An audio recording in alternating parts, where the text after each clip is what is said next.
Hello, hello. What's up, Wagwan, beautiful people? It has been a minute, I think, since I've done a sit down video on this channel.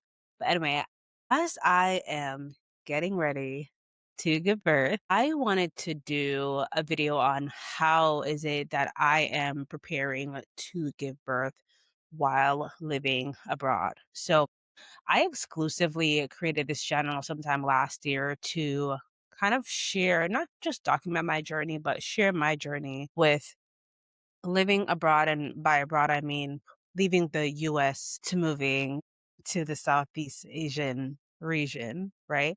Currently based in Thailand. And so I wanted to share that experience, document that experience of what it is like as a family, right? As a wife, a mom, a growing family, living abroad, right? An entrepreneur as well. And I especially wanted to document and share this for the woman, because I know that there are a lot of women, as I've just like randomly shared videos on like TikTok, I realize how many questions people, families in general, women have about living abroad, moving abroad, what is it like, what to expect, what you should do, need to know, just all the things.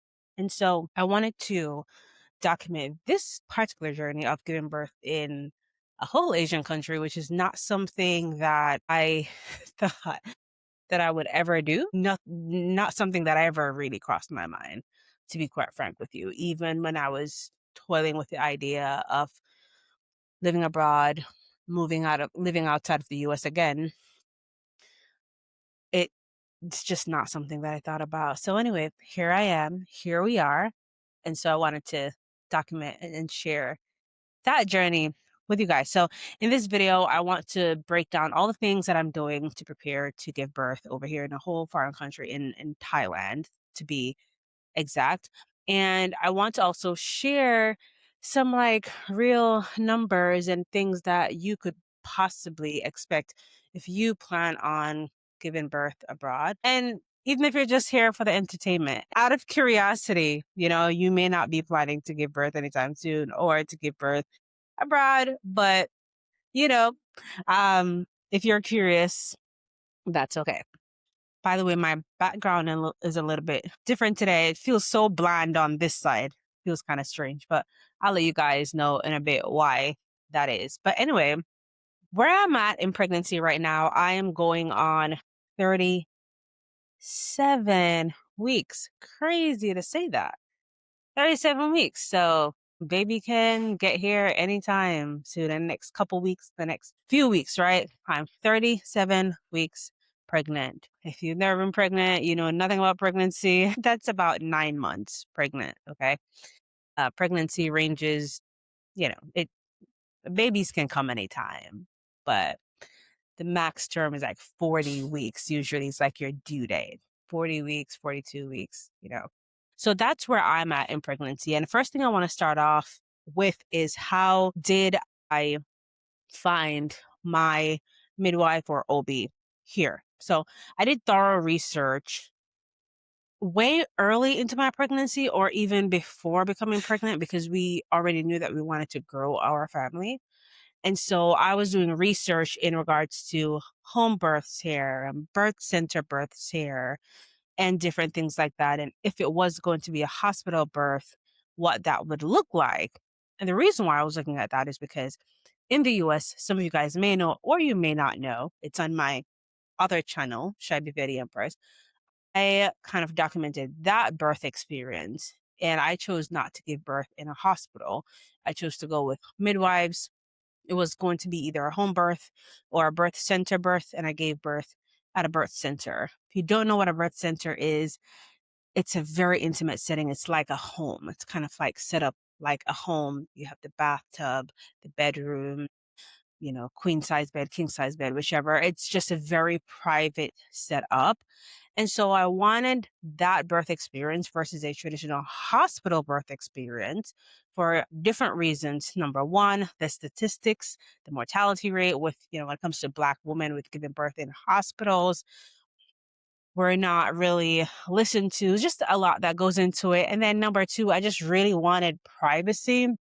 I just wanted to be able to control the environment as much as possible without, doctors and nurses coming in and all different types of, just trying to tell me what to do all the time, and the bright lights and filling out this extra paperwork last minute, and just all the things that comes with giving birth in a hospital. So I did not want that. I wanted to hire my team. I wanted to know who my team was going to be.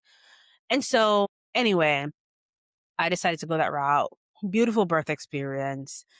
I almost did not make it at a birth center because my birth was so fast. I had a precipitous birth experience for a first-time mom, which was insane. I didn't even realize that I was really in labor. And then within 8 minutes of arriving to the birth center, I gave birth, right? So anyway, it was a beautiful birth experience. And so I wanted something else like that. So when we came here, we were looking for that type of setup if Thailand had birth center. But we found out really quickly that they don't really have like birth centers here. And in major cities like Bangkok, where we're based at right now, they don't really recognize or facilitate like home births. So it's really hard to find midwives that are practicing legally, right, under the government and different things like that.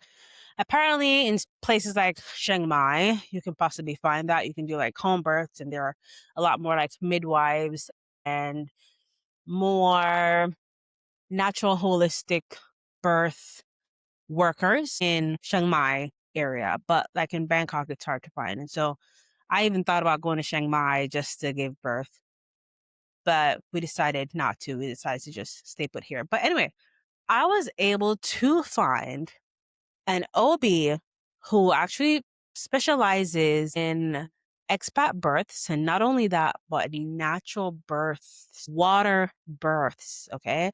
I will probably put a clip here, or you can find it linked somewhere in the description below. I did a short form video giving you a quick tour of the birth center, you guys. It's not a birth center, but it looked like a birth center. I was blown away. So it's a natural birth room. That ward is a little bit separate from the regular rooms. Big room, has a big tub, right? Where you can give birth in. It has like squatting tools and ladders and just all the things, right, to facilitate a natural birth experience. And I really was not expecting that. I was like blown away by that. And I just love how my doctor, she is already hip with the program, right? I would ask her questions about like delayed cord clamping and just different things like that. And she was like, yeah, that's standard practice. I do that here. I'm like, great. I don't have to over explain myself. So we were able to find an OB that specializes in a natural birth experiences, particularly the water birth, which is what I really wanted. So that's why we were okay with the idea of staying in Thailand, staying in Bangkok, and giving birth here. Another reason is, you guys, this is at, at an international hospital, by the way, and the service, the quality of the healthcare that you get in these international hospitals in Thailand, in Bangkok, is just really top notch. You state of the art, like really. I see why people come here for medical stuff. So there's this thing called medical tourism, and there are a lot of people who go to different countries to get different things done because number one, it costs significantly less than in the US, and sometimes the quality is even better. Here in Thailand, mm, the quality of healthcare is just so good, especially international hospitals, right? And so we have always had a great experience with the international healthcare here. We found ourselves at the hospital more than usual. I think that's because we have a toddler, and just to be on the safe side, to check things out, to make sure that he's okay, to do checkups, to do this, to do that, sometimes we're there. But typically outside of that, I remember never really going to the doctor, to be honest. Maybe once a year or so, I may go to just get a quick checkup to make sure that everything is good because we're pretty healthy people. between my husband and I, we're very healthy people. But for this pregnancy, obviously, I've been having to go for like prenatals and tests and different things like that. With our toddler, we've had to go, a few times. So we've only had great experiences here. I won't go too much into the healthcare aspect of it just because I don't want this video to be too long, but just to give you guys an idea, if you plan on giving birth, you can look into getting a healthcare plan, an international healthcare plan. It doesn't have to be an insurance plan from the US. It's going to be very costly, but something that's more international that covers maternity care. So you can do that. The healthcare plan that I have, they offer that, but it's a different package. So you have to make sure that you're getting the right package to cover prenatals and different things like that if you want to ensure that that's being covered. And some of these international plans also cover postpartum things like checkups, postpartum massages, chiropractic care, a lot of different things. All right. Safety Wing, for one, I know they have a complete plan that covers a lot more than just a regular digital nomad plan. So you can check that out. I'll be sure to leave a link, by the way, below where you can check out the different plans and secure international health insurance if you're planning on moving abroad, living abroad, even just traveling internationally, because it covers travel emergency, IROPS. There are different things that happens when you travel, whether flight cancellation, whether there was an emergency, natural disaster or something. We've had to use it for that. Also, we've had to use Safety Wing quite a few times, and they've been pretty good to us with reimbursing us. So as a parent, I will say definitely travel with travel insurance. Okay. If you're planning on living abroad, some people don't care for it because they just overall don't like the healthcare system. And even if you're a pretty healthy person, like we're pretty healthy, I don't take any medications. I just take like supplements, the ones that I feel like taking, prenatals, vitamins, different things like that, my magnesium, B12s, whichever. I'm not on any medication between my husband and I, but we still decided to get health insurance just in case somebody breaks something. Like you just never know what will happen. And so it's just a nice safety net because it's not that expensive. It's about $100 for our entire family of three going on four. That $112-ish will cover our entire family of four. But how that works is you pretty much get reimbursed for any medical emergency, right? Not saying that 100% of things will be covered. Like if you're trying to do preventative care, different things like that, it may not be covered in the digital nomad plan. So if you want like preventative care, maternity care, it's good to upgrade to the other one. We're okay with that because the company that my husband is with, they offer him, a certain amount of money, like on his HSA and different things like that. So we're able to just kind of use that if there's any like medical emergency or anything like that that comes up. So that has worked out for us pretty well, I'll be honest. Okay, so I talked about why I chose a hospital. That's pretty much because that was the main option available for giving birth in Bangkok. But since I was able to find a natural water birth doctor and know that I'll be able to have that experience, I was okay with that. All right. The second thing that I'm doing to prepare to give birth here in Thailand is we have hired actually a newborn nanny nurse. She's a licensed nurse and she specializes in newborn care. She actually already started, right, a few weeks ago. She is living with us. She is a live-in nurse. And so we wanted to hire her for that overnight support because if those first like up to 6 weeks can be really crazy. And yes, there's my husband and I, but at the same time, he works at night because of the time zone now, right? The time zone difference. So his clients, his work is in like Central, Eastern, whichever time zone, right? And so, yes, he will take off for a couple weeks, but after that, he'll pretty much be back to work. And so it would mostly be me. So having that newborn newborn nurse will be such great help. I'm so excited. I am so excited, you guys, because I remember what it was like with our first baby. We were in just constant survival mode. It was like the grace of God. I'm just like, I guess like it's just this natural thing where new parents just get this burst of energy. Like you literally have no sleep, but yet still you're still able to survive. I was in a whole nother world, okay, back then with our first baby. It was literally just my husband and I. We had no other support. Okay. I had a doula. I did hire a doula to support me kind of like pre-birth and during my birth experience. And then the package that we got, she would come, I think, one time after the first 3 weeks of baby being here, something like that. She would come for maybe 4 hours or something like that. That was nice, but it wasn't enough. I realized really quickly that, oh my gosh, this is not enough. So that was all the help that we had in the newborn phase. And I'm like, I'm not doing that again.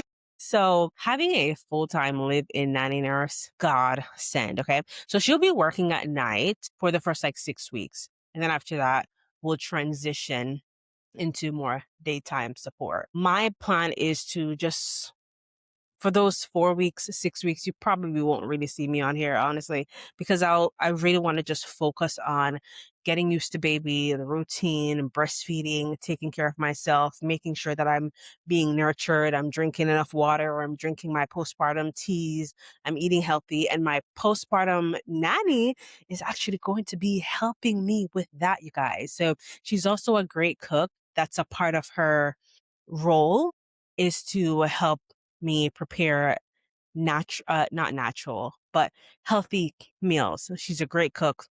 So she'll be cooking for us as well. When I tell you, God send, okay? Like literally.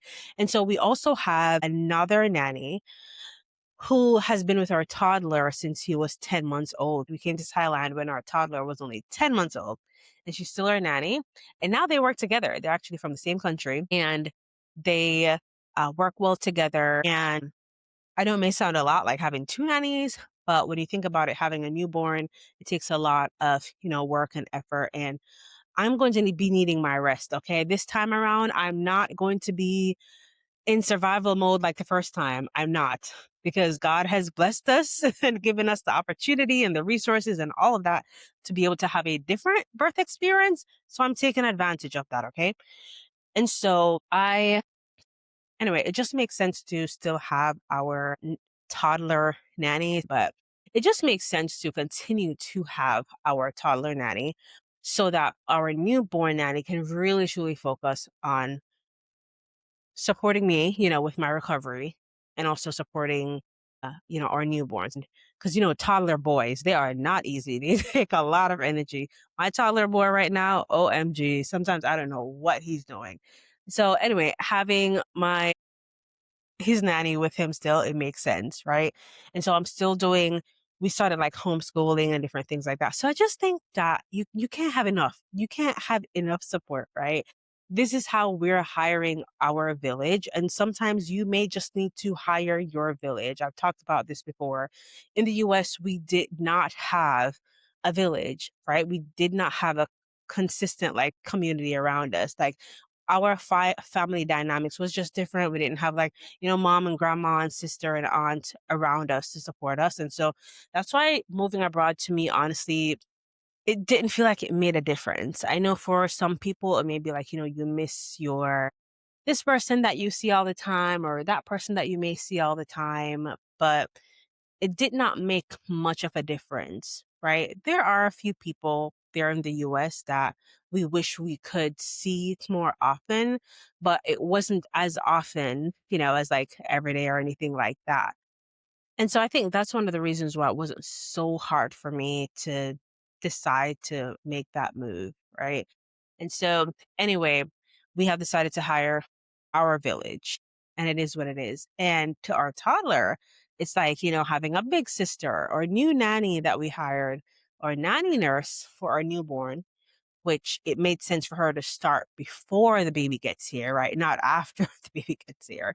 So that number one, she can get acclimated with our schedule or our lives, or a toddler, get used to him, because she also is now helping to support him when his nanny, whether or not she's here, but mostly when his nanny is no longer here because she comes during the days, right? She comes and she goes. So sometime after 8 a.m., 8:30-ish to like 4 p.m. And so she has been, our newborn nanny, Cindy, she has been a phenomenal help with just helping with like dinners and cleaning up and different things like that. It just feels so, so good to have someone else in the home. She just feels like an auntie, like a grandma, something. And I think my son feels the same way. The first time he met her, he was just so happy to see her. I'm like, do you know her? He was acting as if he knew her. And he's usually not like that when it comes to new people. He's a little hesitant, reserved, and it takes him a while to warm up to people. But with her, it was just like he just loved her. And so now she's like auntie, and it's just really, really nice to have that village.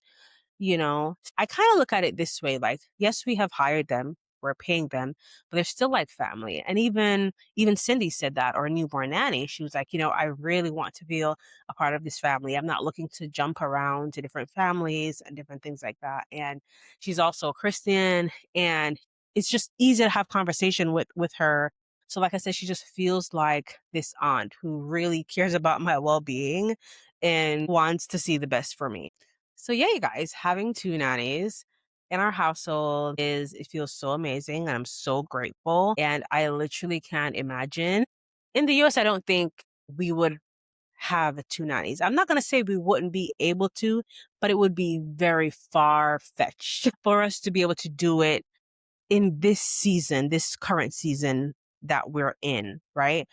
I have looked at hiring help while I was in the US. I'm an entrepreneur. I work from home now, and I have a little bit more flexibility, right? But working from home and taking care of children full time, that's like two jobs, full-time jobs, right? So having somebody else to help you with things, whether that's meal prepping, cleaning up, different things like that, is such phenomenal help. And we have looked into it, and we have looked into services and care, and it's just like everybody's mostly just in it for the money. They just don't seem genuine, and then they would present one pricing, and then by the time you really dig further and you're ready is like twice the amount. It's just crazy. As you know, if you live in the US and you have children or have had children, you know that childcare in the US is no joke. I've always planned on being a stay-at-home parent, whether I'm a high earning mom. That was always my goal as of the past few years ago. I wanted to make my money how I wanted to make it on my own time, but still be somewhat at home most days. And so that was always my goal. And also with doing that, I never really liked the idea of like daycares or having my child outside of the home, especially at a vulnerable age where he can't really communicate, he can't really talk for himself. And I'm not saying this to say anything bad about like daycares, because I know it has its purpose. I'm just saying that there's just so much that happens in the daycares, and they're tending to so many different children. So your child don't really get to have that individualized care. And so I was always aware of that. And so I didn't want that for my child. So I wanted to really be the main, or be at home, at least one parent with the child at all times with some additional support in the home.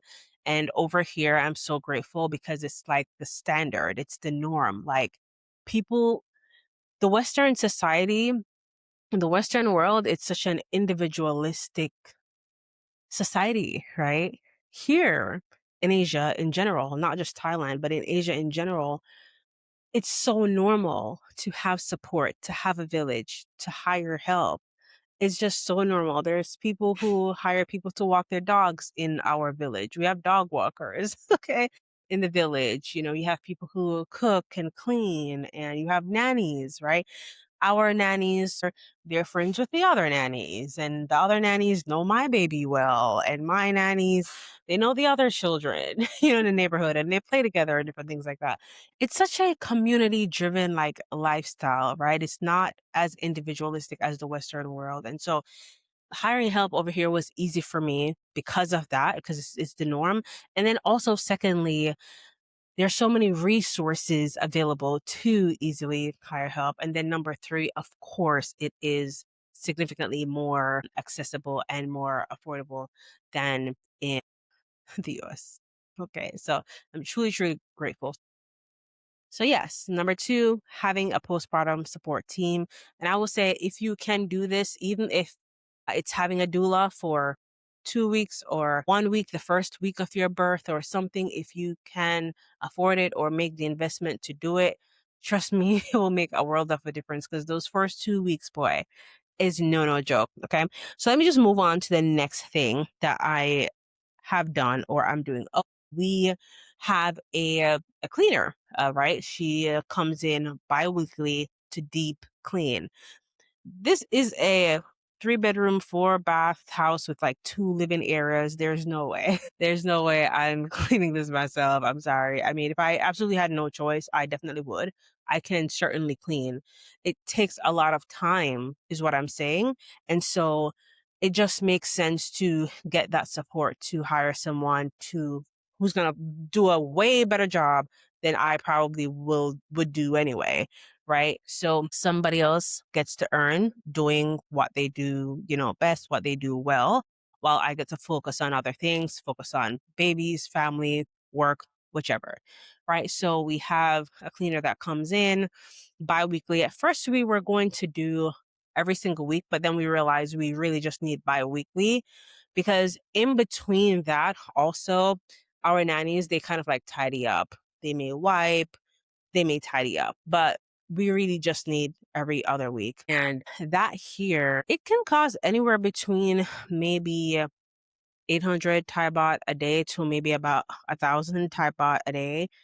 We pay about 1,200 Thai baht per cleaning, which is equivalent to about 37-ish, 40 US dollars, something like that per cleaning. So for the month, that's about 65, 70, let's say about 80, closer to 80 US dollars per month for a deep cleaning, right? And again, this home is 3 stories. It's 3.5 bathrooms, 3 bedrooms. And so that's what that cost. If just in case you're curious or you're wondering what it typically costs. Okay. I will get into the nanny cost maybe in another video, but you can do your research on that of what a typical nanny costs in a place like Bangkok, Thailand. Not just Thailand, because different cities, big cities may cost a little bit more. So you can feel free to do your research about that. Okay, but it ranges depending on the specialty, the care, the hours, how many children, the roles, all of those things. Our nannies also help with, for example, like my toddler nanny, right? She helps with meal prepping, whether I need something meal prepped, nothing too crazy. She doesn't really do like heavy cooking or anything like that really for us, but maybe I want some things chopped up. But she does meal prep for our baby boy. She helps me with like rotating laundry and she folds and she will tidy up and she will clean. If she's not traveling with us, and we're traveling, maybe we're gone for like a week or 10 days or 2 weeks, whichever, she gets that time off. She still gets paid for that time off. And so sometimes she would clean the entire home for us as well. And this is not something that we actually ask her to do, to be honest with you. It's just something that she just adapted and she just did. She just did our laundry. She just tidied up and cleaned up and different things like that. So that has been a tremendous, tremendous blessing. So between our nannies now with the newborn nanny, we will now have help with meals, which she already has started helping with meals. So I've been showing her some of my go-to meals, and she also has some really delicious, healthy meals also that she has been making. And so we're kind of going over the postpartum plan with what meals would look like. And so now I don't really have to do a lot of cooking. She tidies up with dishes between her and our other nanny. So the help is just, it's amazing. And I will say this though. I will say this as someone who was, born Jamaican, this independent woman. There are a lot of things that I had to do at a very young age, right? I was washing my own clothes since like 10 years old and budgeting my lunch money when sometimes my mom would send it from the UK because she used to live in the UK for like 10 years of my childhood, right? And there's just a lot of things that I had to do independently or where I felt like I was more mature than most girls my age. And I've always been independent, always knew how to stand my own. And so it takes a lot of unlearning to really accept the help and the support that I now have. It's like, it's okay. Sometimes I want to be like, or sometimes I do, like, no, it's okay. I'll do it. You know, somebody may offer to do something like maybe one of my nannies, and I'm like, it's okay. I'll do it, but it just takes a lot of unlearning to know that it's okay. It's okay to have that support. It's fine. Just sit in it, rest in it, appreciate it. Okay. Because I remember when I really needed it. So it feels so good and so different to be catered to. I remember when I wasn't feeling well just like a week ago, and they both would bring me up food and soups. And I'm like, oh my goodness. And my husband is working during the nights, as I said before. So he usually rests during the weekdays, like afternoons into the evening. So having that extra support during the day is just so, so good. All right. I don't want to ramble too much on that, but you get the gist, right? I really just want you guys to have a good picture of what postpartum will look like. But I do plan on doing possibly some vlogs here and there. It may take a while, so be patient with me, in the postpartum stage. But I'll do like maybe day in lives and different things like that, where you can actually see behind the scenes of what my day-to-day support and what life looks like with a newborn. It's going to look crazy because you also, like I said, have a toddler boy. Okay. And another thing that I want to add is, having a clean environment is so important, physically and mentally, right? Especially for the safety aspect of things, but mentally. There's something about having a clean, open space. It does something for your mental, right? It declutters your mental. It helps you to think clearly and clearer. And the worst thing that you want to do as a mom, our brains already shrink. When you become a mom, your brain, it's scientifically proven that your brain kind of shrink a little bit. You've ever heard the term like mom brain, right? You forget things. And so the worst thing you want to do is have a cluttered, unclean environment. So having that support, not having to stress over keeping the place tidy, what I'm going to eat, all of these different things, changing every single diaper, even though, like I said, hubby's here, but just having that extra help just makes so much sense for us. So, and I want to add this, right? Like, yes, hiring help, hiring a village is definitely an investment. And you may not necessarily have two nannies or have a cleaner that comes every week and all of these things, but see what you can invest in if you can. Is that somebody that comes maybe once a week for 2 hours just to help you prep, whether that's cutting up veggies for the meals that you're going to be cooking this week, having all of those things cut up, pre-packaged in sealable bags so that you can, when it's time to cook, you just throw it in a pot. Different things like that can be so, so, so helpful. It makes a difference. Like sitting there and cutting up a ton of onions, garlic, ginger, bell peppers, carrots, all the things, it takes time. Washing vegetables, doing all those things, right? Especially leafy greens, it takes time. So ask yourself, see if that's something that you can invest in, and maybe somebody even once a month that comes in and deep clean, preferably two. But just see where you can allocate time. Like instead of you doing it, who can do it for you, and just look at your finances, look at your budget, and see if it's worthwhile. Because for your mental health, it may be worthwhile to hire somebody to do something for you. So I just wanted to throw that out there. But the other thing though that I want to share with you that I'll be doing postpartum is called 𝗖𝗿𝗲𝘁cie𝗿𝘁. 𝗖𝗿𝗲𝗁 is like a traditional postpartum recovery program care type of thing, right? It's a like a healing ritual. Some people may be weirded out by the word ritual, but it's like a healing postpartum care program. So you can do it for either 3 days, 5 days, 7 days, or up to 2 weeks, 14 days. I may do up to 5 or 7 days. They basically come to you. You don't have to go there. It's a true postpartum experience.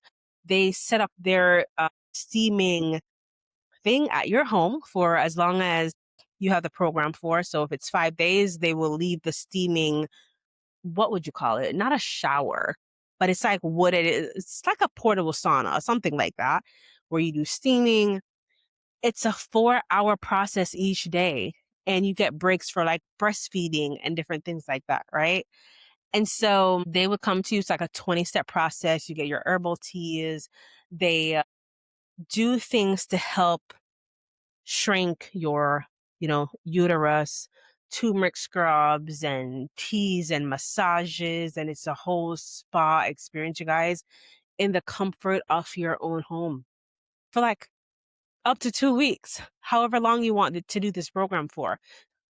I'll be doing this program, you guys, because it's a full recovery experience, postpartum recovery treatment.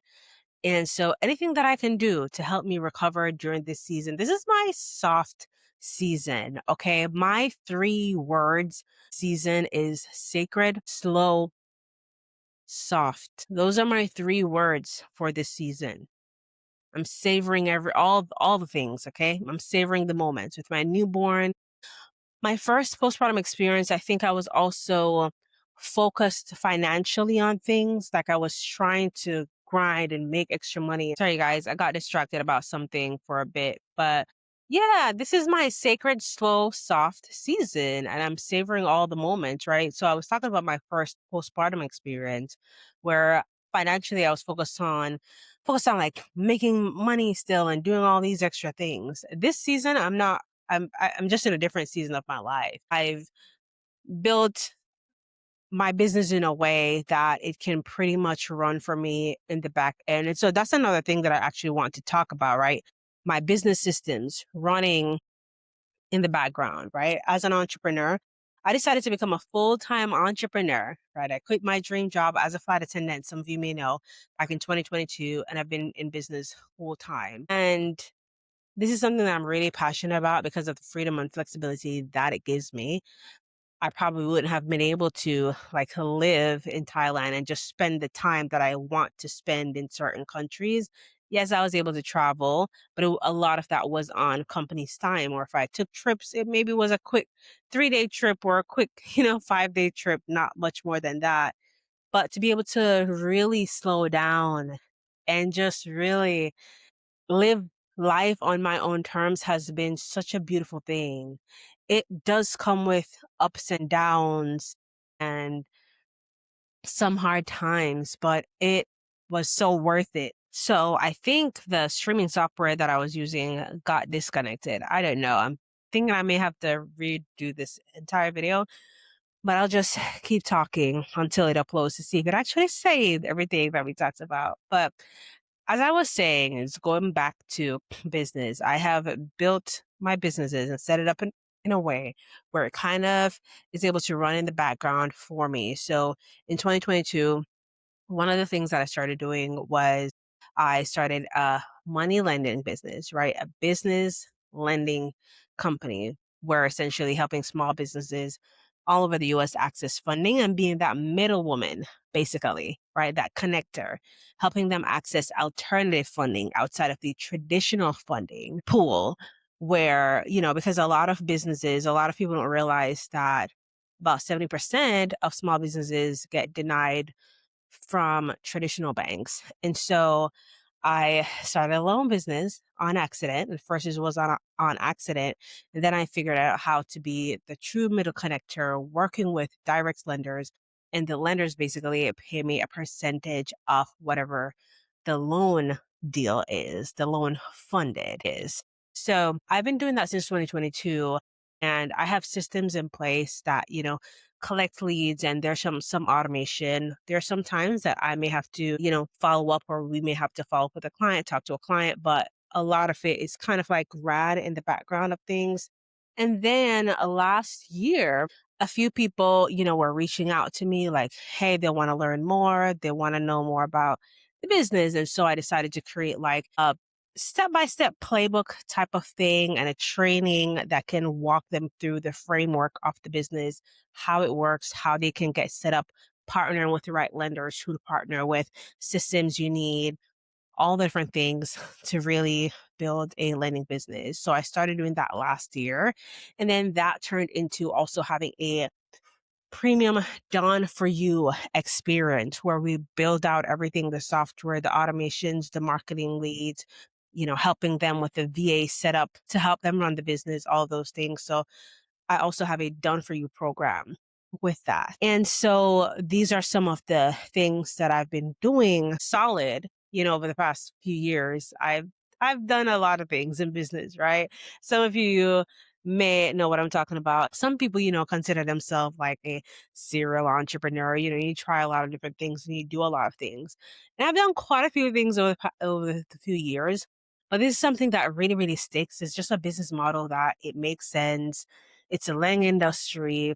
It's a 1.4, trillion-dollar industry that a lot of people don't really know about. They sleep on it, right? Businesses will always need funding. And so I think that's one of the reasons why I'm still in this business, honestly. So yeah, lately I've been working with clients, building out their ecosystem so that they can have everything kind of like in one place. For example, like I spoke to a client recently and he was doing things manually, right?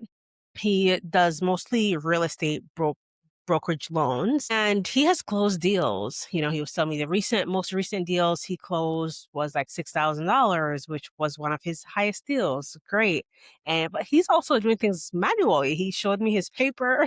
I'm like, wow, like you're doing everything manually. So we were able to take him on as our client to help build out his ecosystem so that he's not going here and there and doing this manually and importing this manually and doing all these things that he's doing manually, but having a full-blown lending system ecosystem that he can fully track, easy to run. If he has VAs that he onboards, everybody can, manage the deals and the loans in one place. So that's one aspect of my business, is kind of like software as a service type of thing.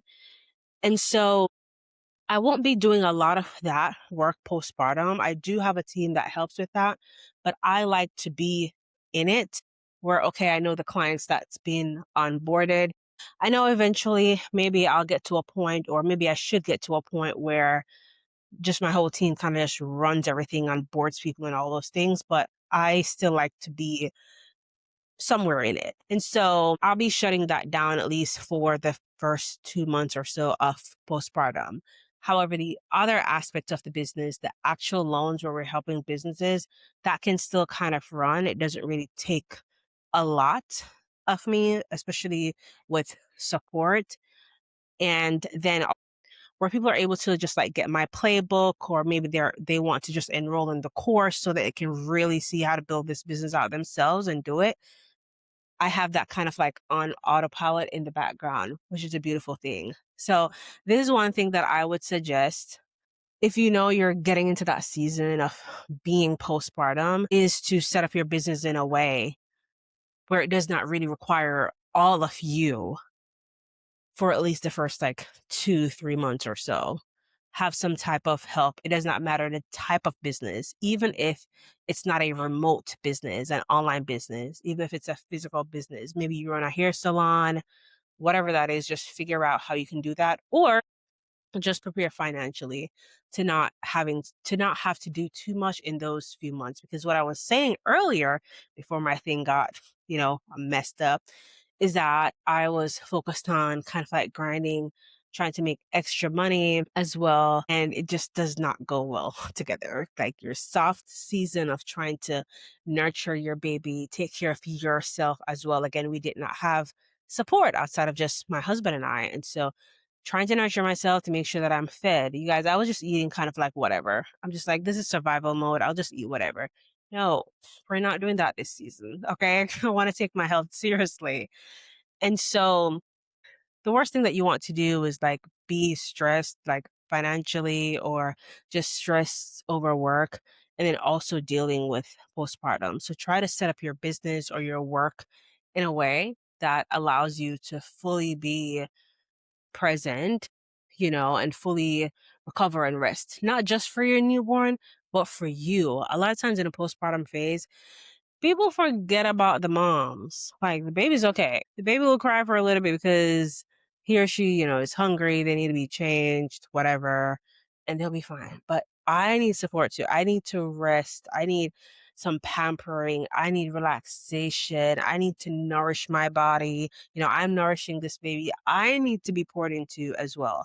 So it's very, very important that you're taking care of you. You're taking care of yourself also. Okay, that's one of the ways that I am preparing for postpartum, is having my business systems set up in the background. And by the way, if you want to learn more about this loan business, how you can run it remotely, do it from anywhere, right? By having simple systems, having an ecosystem. I teach you how to do all of that, how to partner with the right lenders, who to partner with, and how to get deals to the virtual closing table. Okay. It's very, very simple. A loan gets funded through you, through your ecosystem, you get paid. It's very simple. So if you want to learn more about that, I do have a training below. Feel free to check out that training. It's an exclusive training. It's about 2 hours. So take some time to watch it so that you can really learn the background, the business itself, and my framework of getting deals closed. All right. And be able to have a 4-figure, 5-figure a month type of business that you can run anywhere. So I'll be sure to have that link for you below so that you can learn more about the business. But to move on, another thing that I'm doing to prepare is we already did our research with in regards to citizenship, birth certificates, passports, different things like that, because I know people have those questions. In regards to citizenship in, let me say, Thailand in particular, they don't just grant citizenship, right? It's not a birthright citizenship type of country unless one parent is Thai or something like that. What happens is your child will take on your citizenship, okay? And how that works is, you get a birth certificate when you give birth, and they do the whole translation and all of that. And then there is a CRBA form that you will fill out. And now you can actually fill it out online, which is amazing. It's a consular report of birth abroad. There are thousands and thousands and thousands of Americans, maybe millions, of Americans who give birth abroad for various reasons, whether that's work that took them abroad, military, or they're just expats, or they were just traveling, whatever the reason is, right? So think about this. There are a lot of Americans who actually give birth abroad. And so when this happens, you can go to the US Embassy. First, you'll file that CRBA form at the time of giving birth, right? One parent have had to be a US citizen. Okay. And so you'll submit all of that paperwork, proving those things, and then you'll get that certificate of birth, and you can get your passport within the same time, the baby's passport. So we've already done that research. We already knew that Bangkok has a US embassy. US embassies are all over the world also.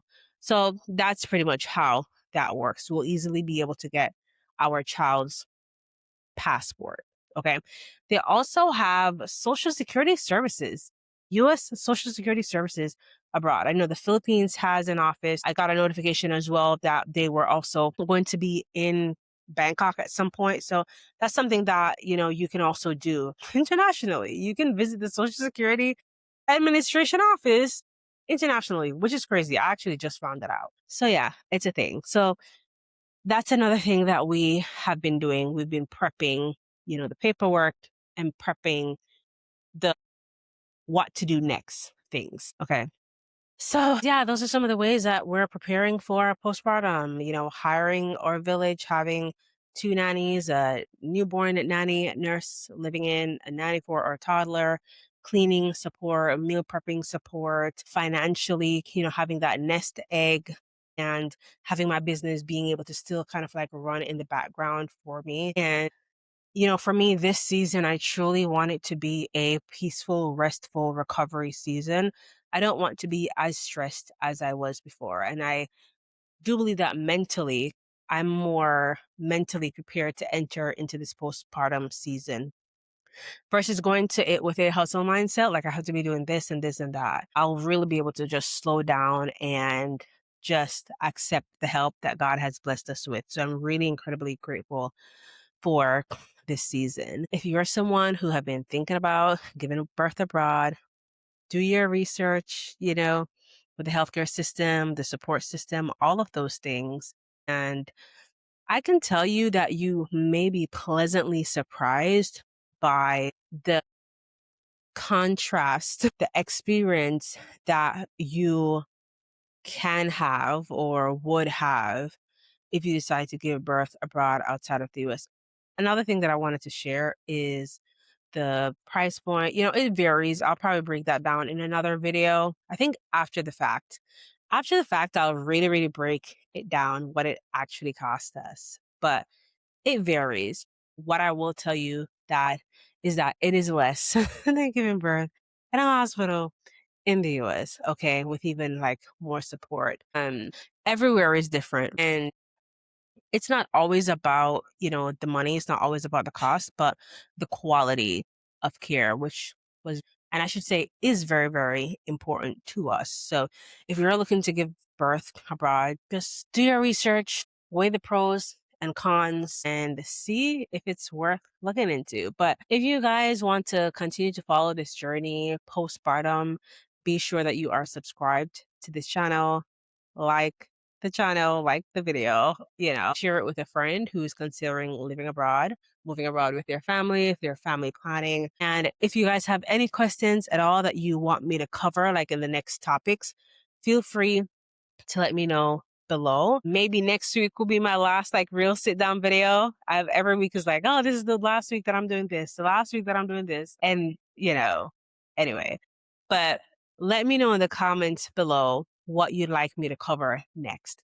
If there are any questions that you have, I may respond to the comment, or I'll just do a full video on the questions that you guys have about that. All right, beautiful people, it's your girl 𝗖𝗿𝗲𝘁𝘁. It was an absolute pleasure, and I'll see you guys later. Be blessed.